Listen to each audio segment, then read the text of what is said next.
Welcome to Chief J's Mobile Tech Support.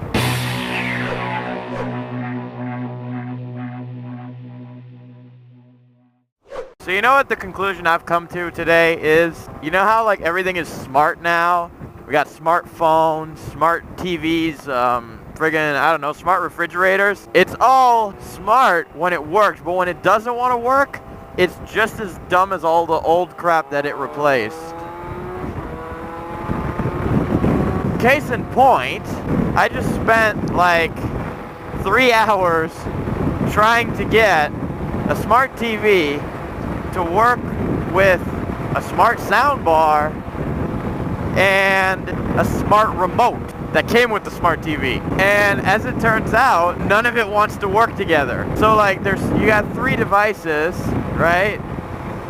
And you got 3 remotes, because like each one came with a remote, and the TV is the one that has the smart remote, which is supposed to be able to control all of them. If it's not one thing, it's another. At first, like it's turning all of them off, then it's turning all of them on, but then it won't allow the cable box to work with the smart remote to change channels. There's all kinds of screwery, which is the politically correct term and advertiser-friendly expression for fuckery. Yeah, like I spent three hours just trying to get this stuff to work, and it just didn't. I've got it sort of semi-working, but now the problem is the power doesn't work right. So like you have to turn the stuff on and off with all 3 remotes, each one for each device. But then on the flip side, the remote for the set-top box can also control the TV for power functions. So, which means it's a problem when let's say you have the TV on and you go to turn the set box on, you turn it on, but then it also turns, you turn the set box on and turn the TV off at the same time, and it's just completely screwy and stupid. Ooh, Godzilla. So it's just a whole, like, I love my smart TV, don't get me wrong, I have one, and like, it's awesome that I can control my Xbox from the TV and all of this other stuff that's really nice and useful, but it's such a headache when it doesn't want to work. Yeah, I guess it's just one of those things. Like, we're mostly there, but we're not quite there yet. That technology needs to be up. But you know what, like, shoot, even cars are doing it now. Whatever, that's a whole nother story, whole nother rant. Oh shit, it's the Bat Civic. Taking a Sunday ride on my Harley. Not looking to the right, cause I don't look at sport biker. Just gonna look to the left and look straight ahead. And notice that the light is green. But yeah, all that smart crap is just dumb. That's the whole point I'm trying to make here. Like, I love technology, but, I love technology. I'm all about the latest tech. And I'm a computer science major. But it drives me up a wall sometimes, especially because if you know how to Google a problem, you're the tech guy. You reset a router one time and all of a sudden you're the tech guy. You're the one they go to. Like, it's even worse when you're in school for it. Because that, like, anybody that knows I'm in school for it, they're like, oh yeah, you know, whatever, fix my stuff.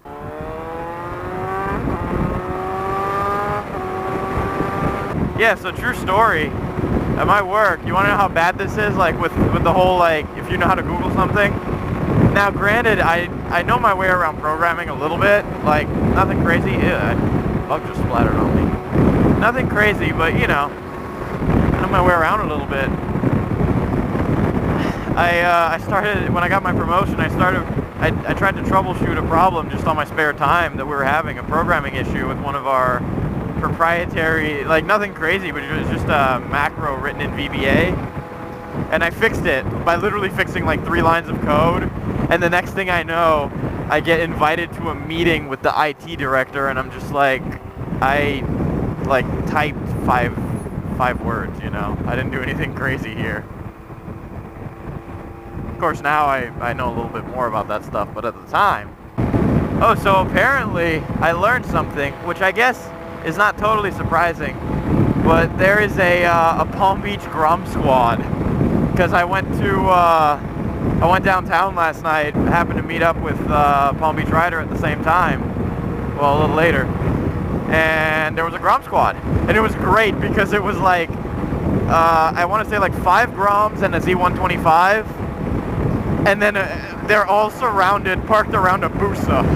Like, if you put all of those bikes together, I think they were still less displacement than the Busa. Yeah, no, they definitely were, because 6 125s is like 800 or so cc's, and a Busa is 1400. And then I saw parked very nearby the Grom Squad and Busa, the single most slammed GTI I've seen or possibly the most slammed car I've ever seen in my life.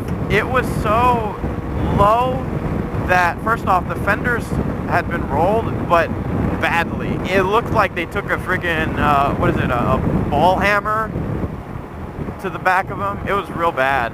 But to give you an idea how low this GTI was, the tires were tucked up under the fenders.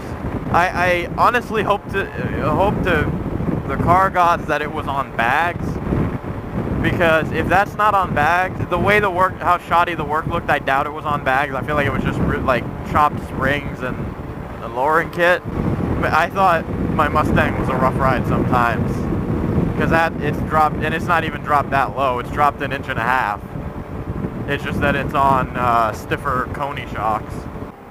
So I've been looking and thinking to myself, as much as I'm smack dab in the middle, and not even in the middle, like early into it fairly, of the Mustang project, you know, I'm not going to have that car forever. Maybe I'll keep it in the family forever, because frankly I ain't going to get much for it. Probably worth more sentimentally to me. But, you know, it's not going to be my primary car forever. So I've been thinking about what comes next, and there's a few different options here. One option, probably the most stupid and potentially irresponsible ones, and just one of those general, like, why would you do that? At least that's the reaction I've gotten from a lot of people, is if I blow the motor up, coyote swap it. Then you have a coyote swap 2-valve, which is kind of hilarious, and can be a hell of a lot quicker than most people expect. But the other thing, what I think I have my sights set on, is probably going to be Corvette at that point. Like, I don't know, probably a C5 or 6, unless they come out with the C8 by that time, which I kind of doubt, because Corvette generations typically run, what, about 7 to 10 years, something like that. But then again, could work, could happen, maybe. I don't know if C7's drop in price enough, or if I suddenly make, like, baller amounts of money. But yeah, I guess if I get a Corvette, then it's just, at this point, is it like a wannabe car? But then again, I got a Mustang, which is like also very much a wannabe car, if you want to put it that way. I don't know, I just like them. But you know what? Screw the haters, blah, blah, blah. V8, cheap, fun, loud. Everything I could possibly want. Real burp. Vape Niche! So speaking of cars, I have like YouTube notifications on my desktop whenever I get a new comment, because I don't really have time to like read through all of them, but I do see them if I happen to be on my computer and one pops up in real time. What the fuck was I saying? Oh yeah, so I got a comment pop up, I guess on one of my older motovlogs or whatever, and the comment was like, it's gonna sound like I'm making fun of it or whatever, but like it was legitimately in just the most atrocious bad grammar I've ever seen in my life. Like, it took me a while to really understand what they were trying to communicate. But it was something like, "You are idiot, very much bad voice and English." Like that, like I don't remember how it was worded, but it was literally insulting how I talk in the most broken English I've ever read. And then it was like, "Just buy car." I was literally in the middle of buying Mustang parts when it popped up. I was just like, okay. Alright, buddy. I'll buy car. It's funny, I know every so often if I get like a real good comment like that, I'll talk about it in a video. I remember when I first started out, it's not so much cared, because like I knew going into it that you're always going to get some hate, and the more you grow, the more hate you'll get. But you know, you do kind of, I hate to say it, but it kind of hits you for, like at first, the first time you get someone just like attack you. And, you know, it's one thing when it's just like, oh, I don't like this video or something.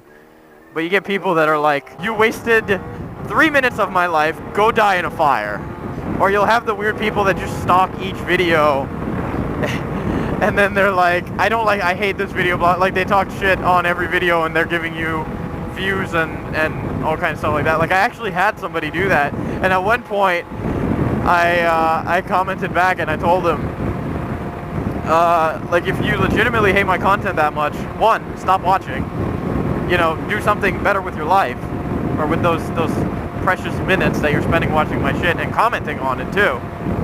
And two, you realize that if you dislike my stuff, and more importantly, if you like have a personal dislike towards me, then don't watch my videos at all, because negative attention in terms of YouTube is still better than no attention. You may be hating my content, you may be disliking, and you may be leaving bad comments and stuff, but like ultimately, you are acting like one of my biggest fans, just watching every video I put out. And you're subscribed to me to make sure that you know when I release a video so you can hate on it. Oh man, I miss riding. Even if it's in this area. It's funny, a while back, Dino Biker, motovlogger buddy of mine from up in Jacksonville, came down to Palm Beach and he drove down in his car. And when he was down here, I mean, keep in mind, he's used to riding in like Jacksonville outskirts and even within the city of Jacksonville. And he's just like, I don't know how you ride down here. This is terrifying, because he was staying like downtown where some of the worst traffic in the county is. He's like, people drive like lunatics over here. It's terrible, blah, blah, blah. Like, dude, this is just another Tuesday. That's why when I go up to Jacksonville, I'm like, man, the roads are so empty. This is awesome. I love it. Whee!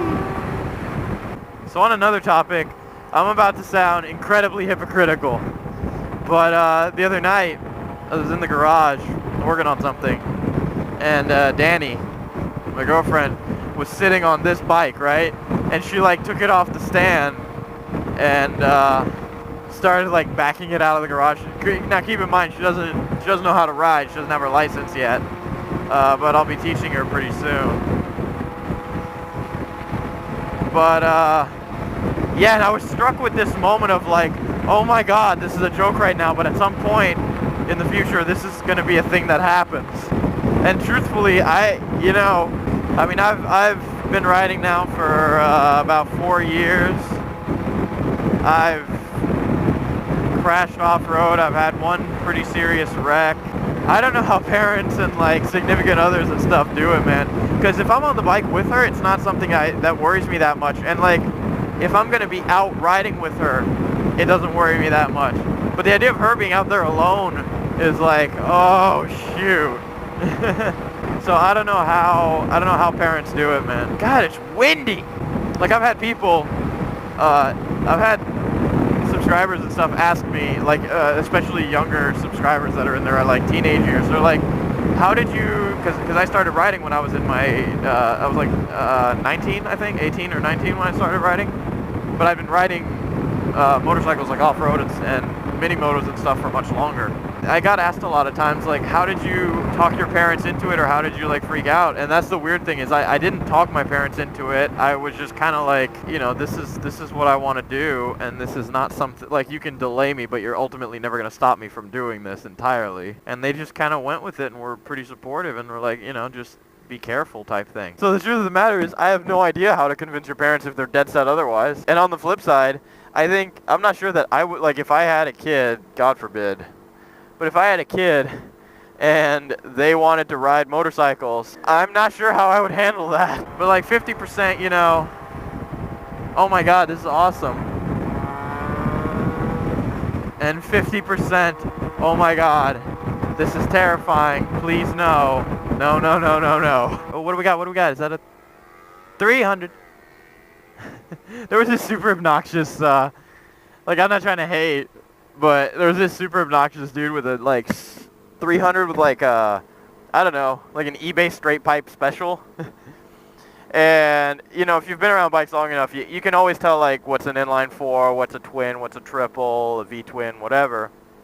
And, you know, twins have a particularly distinctive sound, especially small displacement twins, but even, like, the Ninja 650 and stuff.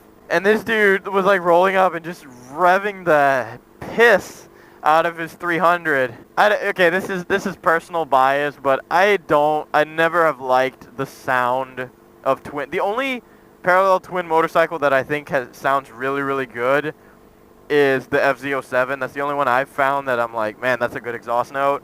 Most of them, like particularly the Ninja 300 and the Ninja 650, they're great bikes, but they have a, I don't like the exhaust tone. What can I say? I've heard them through a bunch of different aftermarket exhausts, and I just don't like them. But this dude was revving the piss out of it, and I'm just sitting there like, just thinking to myself, like, who are you trying to impress on this? It's like the guys that have like V6 Camaros and stuff like that. And you know what? Like, if you've got a V6 muscle car, you know, whatever, more power to you. But at the same time, why is it always those dudes that are like cruising and just revving the piss out of it every 5 seconds just to like make noise? And I mean, granted, I like making noise, I do. But I don't do that kind of stuff around, like, I don't know, like downtown, like stuff like that, where people are just trying to have a nice, quiet time. I think it's kind of a dick move. If I'm going through an underpass or whatever, or a tunnel, it's whatever, but I don't know, that's just my idea of it. But anyways, it's getting dark. I've been rambling about way too much crap that's pretty irrelevant, so I am gonna go ahead and cut it off here. If you've watched this far, congratulations. Thank you for watching, and I will see you guys in the next video. Bye.